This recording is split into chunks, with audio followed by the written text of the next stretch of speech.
there is a limitation in working for a single big company because they mostly can only focus on their own platform. So I found the only way to really connect dots on intelligence over different platforms is to do something myself, to be a third party. That's what motivated me to build my own startup.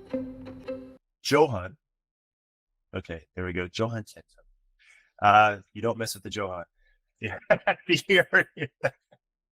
All right, sorry, we got it out early. All right. Hey, everyone, and welcome to another episode of Think Beyond Possible, where we interview founders and we discuss what they're working on.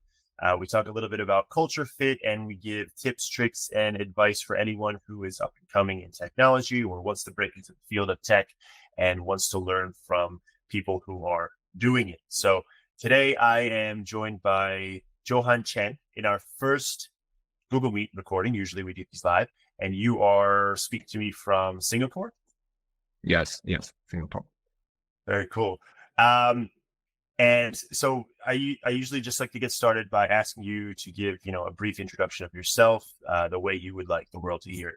Okay. Hi, everyone. My name is Zhouhan, and I'm currently the founder of SafeLink Network, where we're building technologies to detect bad actors on the internet in both Web 2 and Web 3 space. And before becoming a founder, I actually spent almost 10 years in the US. So I went to school there for undergrad, master, and PhD. And I was doing lots of research actually in the space of cybersecurity and online misinformation. And that's how I end up doing what I'm doing right now. Okay, awesome. So yeah, where are you from originally? China. So I grew up in Shandong province in China. Shandong. I always love the way that sounds. Then you went to the US for education. So you actually are pretty stacked in terms of education. Is it fair to call you a doctor? Can I call you a doctor? Yes. Yeah, not many people call me, but yeah, I can pick it. Yeah. Dr. Data.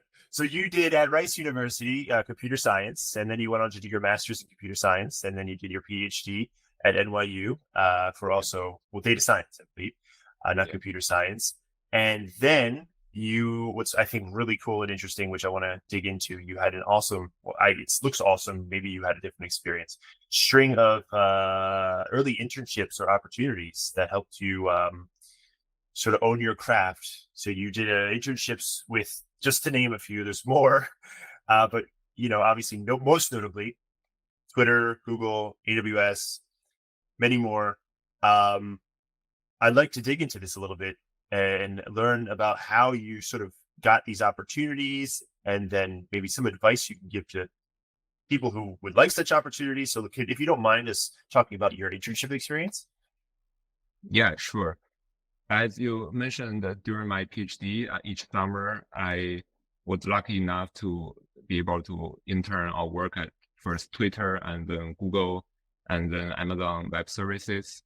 And I worked at different security and anti-abuse teams within those organizations. So I was detecting bots on Twitter. I was detecting malware that going through the Gmail service, and also detecting malicious websites that was hosted on AWS infrastructure. So that's kind of what I did during the internships. And how I got those internships, that's actually interesting because as I mentioned, I was doing research in cybersecurity. So during my research at school, I actually find different anomalies that was happening on those big platforms. So for Twitter, for example, I was doing research on bot detection, and I basically find some suspicious accounts on Twitter. And as a researcher, I want to report what I found, right? And the responsible disclosure. So with some friend and alumni, I got connected to the Twitter data science team at the time. And then I actually had a call with the data science team, and I presented to them my research. And they basically listened. And later on, during the summer, I was like, okay, I actually kind of want to work for Twitter. So I reached out to the same data science team that I presented to.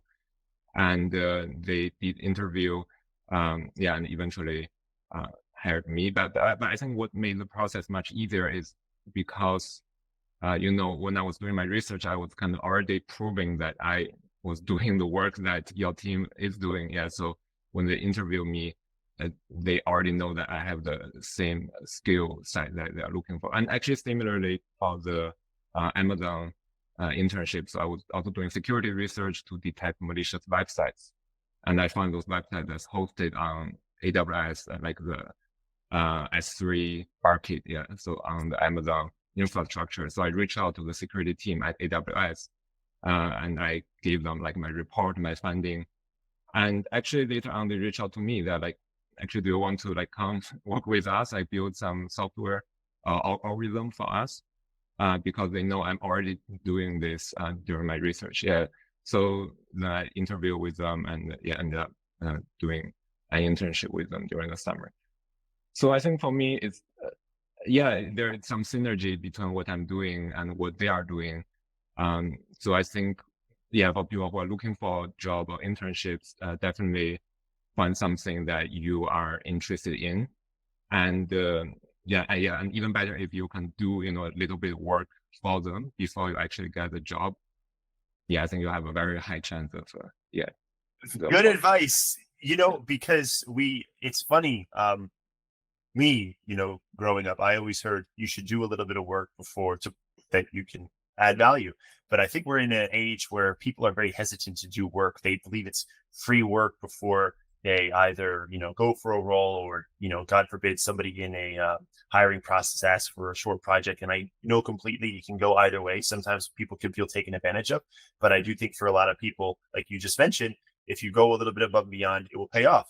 But for those that might be like thinking, oh, wow, you mentioned you reached out to people originally. How did you go about getting their contact information and sort of crafting that reach out? Yes. So for Twitter, actually, I was doing my undergrad at Rice University. So I actually found a Rice alumni who is a engineer working at Twitter. So the first connection was from Rice alumni group, pretty much. And that person, he later connected me to the data science team at Twitter. Amazon, actually, I have a friend who was working at Amazon at the time, but she's not working at the security team that I want to talk to. But she helped me connect to someone at the team. And then later I was able to talk to the right team.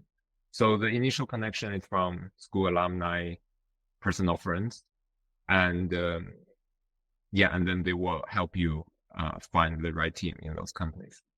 So, okay, so that's use your network. Sometimes, and otherwise you could reach out and then it's about crafting the right message. Hi, I'm so-and-so. I noticed XYZ. I've been working on this. I feel like I can add value. Here's an example of what I can do. And then you kind of hope that the right person sees it. And I think that's really good advice for, in the theme of this series. So we do appreciate you sharing that advice. And of all these experiences and internships,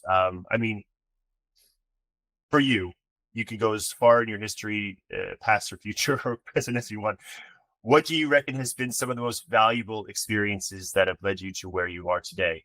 Amongst all those, if you want to pick a certain company or project. In terms of what we are building right now in the startup, one major software we build is called Information Tracer.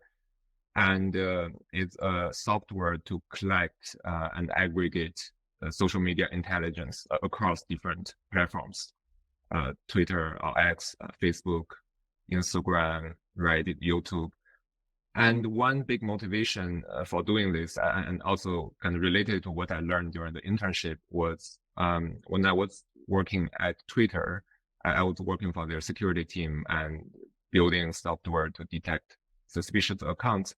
And what I realized is, in terms of those behavior, like bots or like coordinated campaigns, they are increasingly sophisticated, which means they operate not only on one platform, but over different platforms. All the information or the fake news, maybe they are stated on YouTube, and then later they will reshare by some accounts on Twitter and then shared on another platform. So So I learned a lot at Twitter in terms of the behavior of those accounts, but I also realized there is a limitation in working for a single big company because they mostly can only focus on their own platform because there are restrictions actually on privacy issues or anti-competitive issues. Yeah, so they cannot, look at all other platforms. So I found the only way to really connect dots or intelligence over different platforms is to do something myself, to be a third party. So that's what motivated me to build my own startup. So kind of like a combination of all the experiences led you to want to be that third party to cover more ground. That's really cool. And moving on to, I suppose I'd like to touch on your international experience. So you're originally from China, you studied in the US, you're currently in Singapore. Were there any other countries that you studied or worked in? No, yeah, mainly those three countries. Okay. So, I mean, we're in a current age where a lot of individuals like to sort of learn skills that could help them become a remote worker or become a global tech talent or, globally competitive. So we do have a lot of students that come to Xccelerate and they don't only want to stay in Hong Kong, for example. They want to build a skill set that lets them work abroad. Sort of, when did it hit you that you wanted to sort of, I guess, study in the US, and then what took you from the US to Singapore, if you don't mind me asking? Yeah, so for the US, I think at that age, I was like 17, 18 when I was making the decision. I think it's really just curiosity. Uh-huh. I haven't been to the US before, but I know the education is good. So I just want to go there and see what I can learn. And during the time at US, of course, a lot happened and the technology was changing. So actually, initially, I was not studying computer science. I want to do like mechanical engineering. But at undergrad, I happened to take a Python class. It's about like Python game design. And I just found it interesting and then started to take more classes. And then I actually met a very good professor. Her name is Devika. Yeah. So I started to do research with her in social network analysis. And that professor, she's also teaching machine learning and artificial intelligence. So that's how I started to learn more and more about this topic. So, yeah, and Singapore, why coming to Singapore? I think two reasons. One is family. So my family relatives, they're still in China. And my wife, she's actually from Myanmar. So her family is there, and we want to be closer to family, and Singapore is the middle point of those two countries. Yeah, and so that's one. And the second one, actually business wise, I think Singapore has a very strategic location. It's so close, to all those Southeast Asian countries.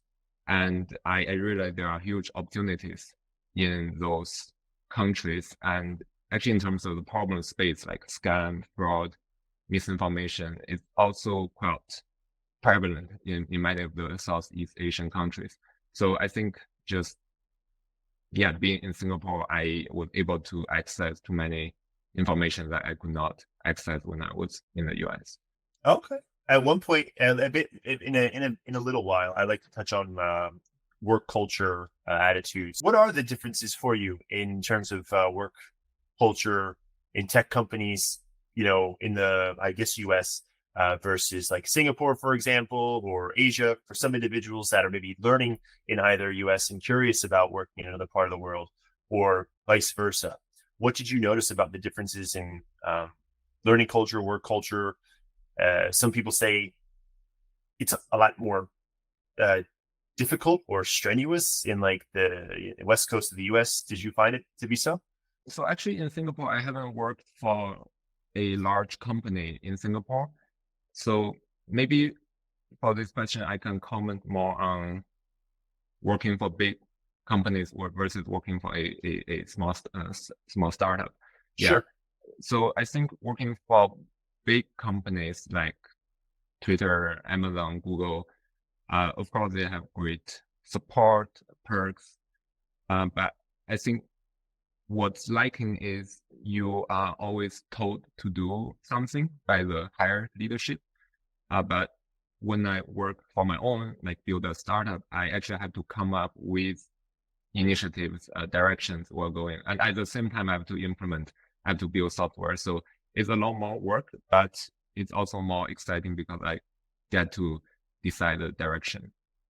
So do you prefer that style where you're sort of in charge, or do you kind of like it when like the workload comes clear to you and you're kind of asked to do something? I would say I really appreciate my experience working in the big companies because Yeah. I learned how decisions are made and how people communicate. And later on, when I start on my own, I was able to kind of learn from those companies, the best practice. Yeah, so I would advise early career seekers, maybe Mhm. big companies first, and internship. Yeah, is also a good way because you can learn a lot actually in a few months. And later on, if you want to try something new, yeah, you can also try startup or other size companies. Sound advice. Sound advice. So let's move on to SafeLink and Information Tracer, which are, I assume, one of the same. Or SafeLink is the holding company of Information Tracer. Yeah, correct. Yeah.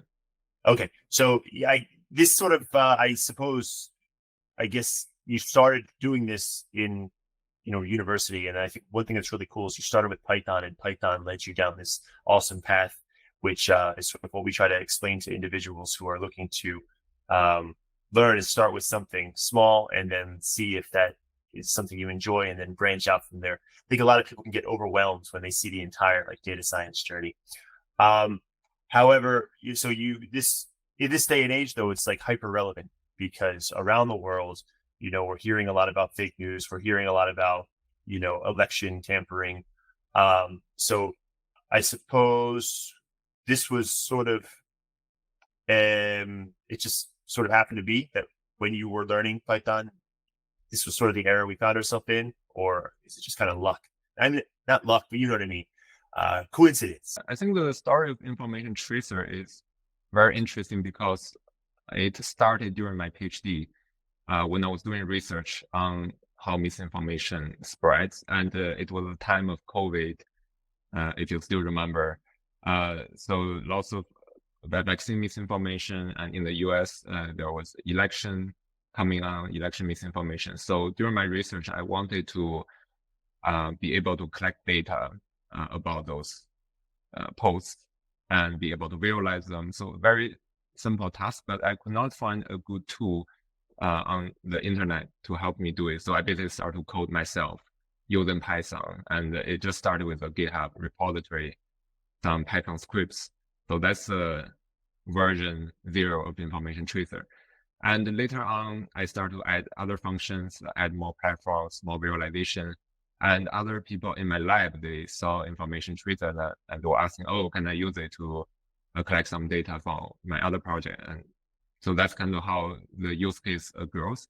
And near graduation, I start to seriously thinking, oh, can this tool benefit more people beyond my lab and my research? So that's when I start to talk to journalists, newsroom, other NGOs, and I participate in different startup incubators, accelerators to really discover the market. And I realized actually there's a huge market because many people or organizations are interested in tracking what is happening and understanding, detecting potential misinformation. So yeah, so Information Tracer just kind of grow from my own lab project to what it is today. That's insane. It's amazing. And you guys, so you cover, I mean, you're doing fantastic work. The world needs this. I think we can all agree. Most good actors can agree. We're talking about exposing coordinated campaigns, detecting online hate speech, discovering scam and fraud sites. And I think it was just recent news that they said that the Twitter or X is now starting to charge people to tweet because there's such an infestation of bots.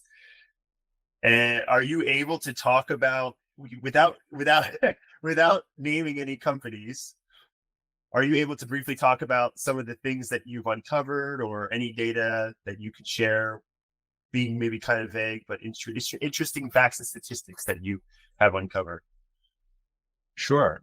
I think I can share one recent investigation I did with a journalist. It's actually a very important but lesser known work. So the background story is there is a trial between Amber Heard and Johnny Depp. So Amber Heard and Johnny Depp are two celebrities in Yeah. the United States. Yeah. So actually they had several trials. So in one trial in London a couple of years ago, the judge ruled that Johnny Depp had domestic violence. And several years later, so later in the US, Johnny Depp sued Amber Heard for defamation. And in 2022, a jury in the United States ruled that Johnny Depp won. So actually, Johnny Depp did not have domestic violence.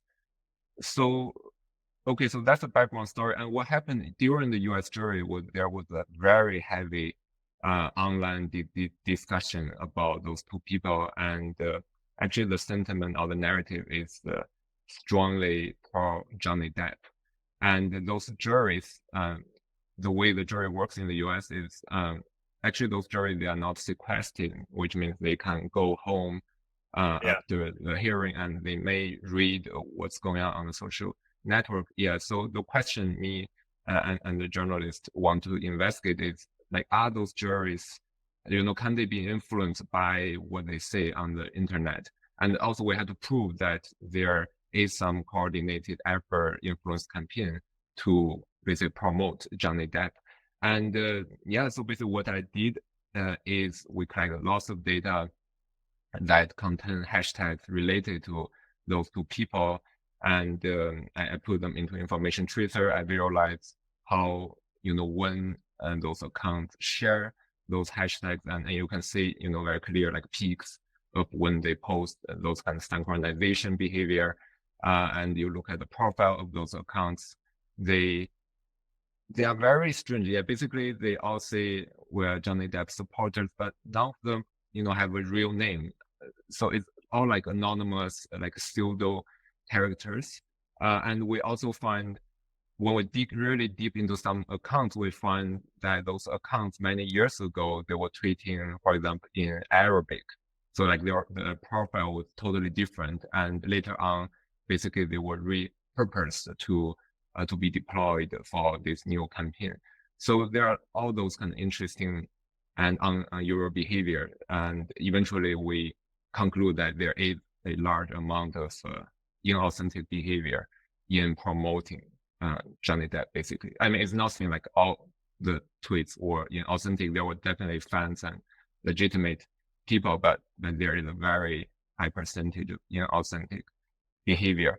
And and that investigation lasted for more than half a year. And recently, the journalists, they released also a podcast. They released a 6-series podcast called "Who Chose Amber," and my part was featured in one of the episodes. Wow. So just a quick promotion for that one. Yeah, Who Chose Amber. If some other people are interested, they can also check it out. Who Chose Amber? Yeah.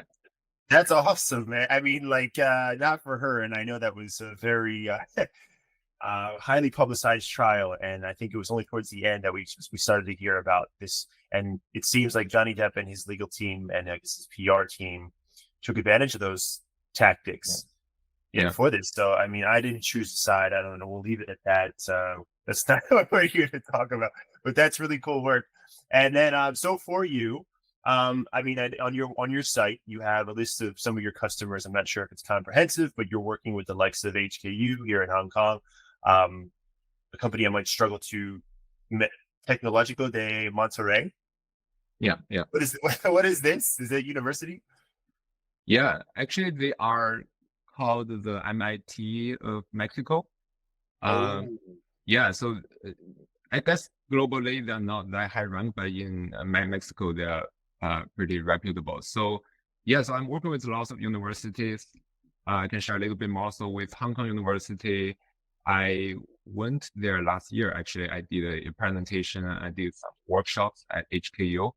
And how I work with universities is I offer our software like Information Tracer to the students. They're like journalist students or political science students. And with our tool, they are actually able to do some cool research projects, like capstone projects, to investigate different influence campaigns that they want to look into.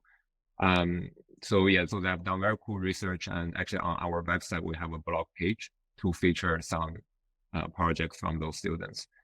So that's with HKU, and yeah, we're still collaborating with Tech de Monterey. We are building a new technology based on Information Tracer, but we have a whole new tech stack. And so what they want to do is in June this year, June 2024, there will be a national election in Mexico, and the stake is very high. So the school, the humanity department, they want a monitoring system to help students, faculties, journalists to track what people talk about those candidates, and is there any suspicious narratives. So yeah, so that's a new basic technology or software we're building. Yeah, we rely on data from Information Tracer, but we're building a new visualization to help them track candidates over a long period of time. Yeah, so that's the other project. Oh, that's amazing.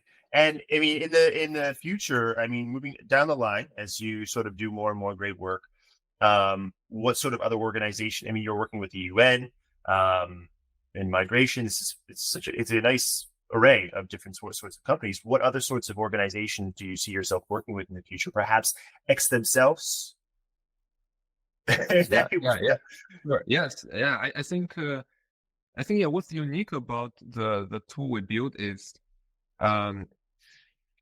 it has multiple purposes or functions. So in terms of our clients or collaborators, one big group is newsroom or journalists. They use it for fact-checking, investigation. And the other group is research universities, think tanks, because they need to collect data to research. And also NGOs who are basically interested in information integrity. But I also think, yeah, the tool also has the educational purpose. So for people who want to learn, let's say, social network analysis or machine learning, it can be, yeah, an educational tool. And that's why we're offering workshops with different universities. And yeah, and in the future, I think government, even military, like those are also possible, like intelligence agency. I haven't explored that area too far, but yeah, but I think there's a huge interest from those entities as well in terms of understanding what's going on the internet. Do you reckon you'll go back to your roots of your internships and start reaching out to these, or do they sort of find themselves coming to you? I think both. And what's interesting with working with journalists is, like I mentioned, the podcast. So after the release of the podcast, many people reach out to me because they listen to the podcast, they heard my name, and like come, yeah, and Tim, yeah, this one, yeah. So I think really, yeah, in terms of like startup growth, I think I should try as many approaches as possible. And yeah, just put myself on different platforms and see which one that's better. Hey, listen, it's early days for us with this recording, but I hope it helps. Yeah. So what I'd like to move on to is the culture. I'm not, so you're going to grow your company. How big is your team at the moment? So right now we have fewer than 10 people. So it's still a small team, and I'm the only one based in Singapore. So many of the collaborators, teammates, they are in the US and other countries. So it's actually a pretty distributed team. But we're growing, and I'm definitely looking to hire strong candidates if they're interested in what we do. We'll get into that. Before we do, let's talk about what you do look for. I mean, we briefly touched on that a little bit, I think, in terms of culture, your work ethic, and what you advice you would give to somebody who is looking to work for a certain company.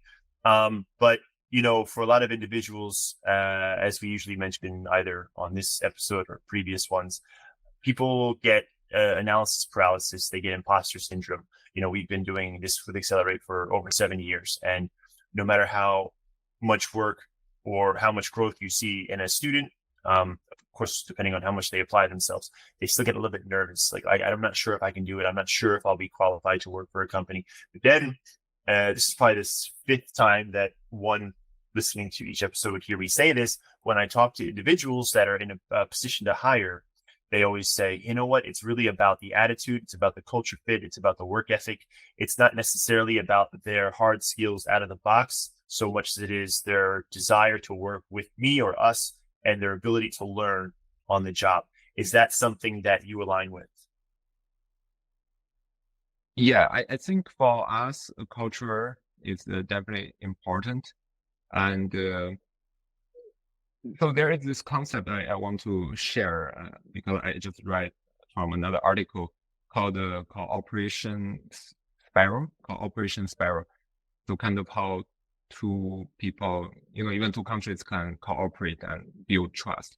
And the idea is, and this is what I actually do with my teammates or with new hires, is so initially you give the person maybe a small task, but so the idea is like reciprocity or reciprocal, and the other person, if he or she can finish it and can do a little bit more, then that builds the trust, right? So the next time I can assign the person a bigger task or a more ambitious one, and that person, if can finish a little bit more, then I have even more trust, so I can delegate more and more to the candidate. So yeah, so I think that's how I work with many of the teammates. So initially we just start small, we try some tasks, and later on, yeah, they have more and more freedom and they can try new things. And I think the very good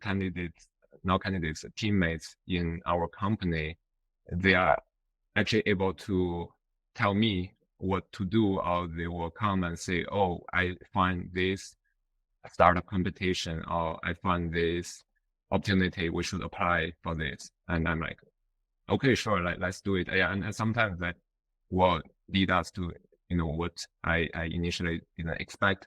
So yeah, so I would say like reciprocity is also a big part of the culture for us. Okay, that's amazing. That's a really good. I think that's going to make for a very good reel. I'll make a note of that to the team. So let's talk about, I guess, skills.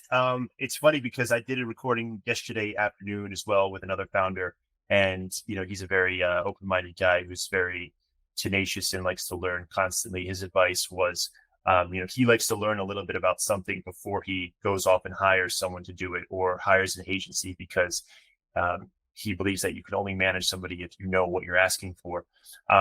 And so he was always mentioning, put yourself out there, try to learn a little bit about everything. And his sort of message towards the end of the episode was he believes the future is a little bit more in generalism, because I guess, I don't know if there's only two sides of the spectrum, but a lot of individuals think that with the development of AI, yeah, it's true that maybe some people might find it difficult to get ahead. And I don't know if we're starting to see that with programmers, with Microsoft. So what is your take in terms of either you personally or you with the growth trajectory of your company?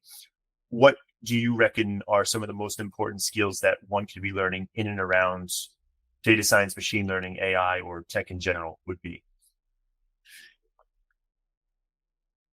Yes. What to learn? I think so for us. So yeah, maybe let me just tell a story of how we grow and like we learn as a company. So when we started, we were focusing most on social media landscape, like abuse bot on social media. But recently, our company, what we're building, we're venturing into the Web3 space, because from talking to people, friends in Web3, we learned there is also a large number of scams or bot operations on Web3. But the behavior is a little bit different. It's more like on blockchain, one person can control multiple wallets, and then they were able to benefit from airdrop. So those are called stable attacks. Yeah, so those are the kind of bots on Web3. And there is a real harm to the Web3 ecosystem because those people, they just reap the benefit, but they don't contribute to the technology.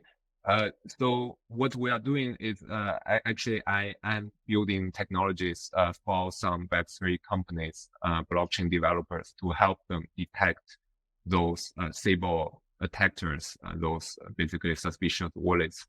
And that's really a learning experience for us because we don't have much experience on Web3, but we do have lots of experience on detecting bad actors. So we're able to transfer much of the knowledge to Web3, but we also have to learn, the whole concept of how blockchain works, and in able to detect those behaviors.